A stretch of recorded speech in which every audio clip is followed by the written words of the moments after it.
Good morning. Thank you sa mga nag-alala sa akin. At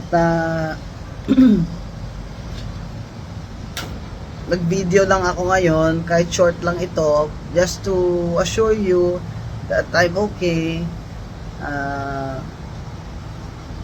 Mataas ang blood pressure ko kagabi, pero it's stabilized naman. And alam nyo naman ako, hindi naman ako nagagalit kung hindi talagang sukdulan yung injustice or mali, di ba? Si BBM nga, di ba?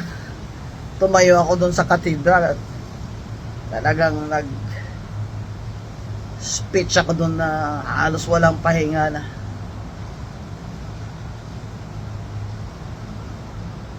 Banat talaga. Ito, hindi naman pwedeng palampasin yon yung pag inaalipusta ka na. Dinidefend ko nga yung ibang tao pag ginaganon sila, sarili ko pa kaya. Sabihan ba naman niya ako sa Rockwell Mall na you're coughing, you should leave the mall, you should stay at home. Ha? Doon yun nagsimula. Saka ang dami kong kilala doon sa Rockwell Mall.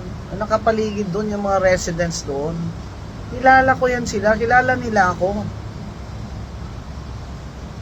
Isa pa nga, sinabi pa siya sa akin nung tinuntahan ko siya, I'm sorry sir for the commotion. Sabi nga niya, Miss Gonson. Gumanon pa nga Ibig sabihin,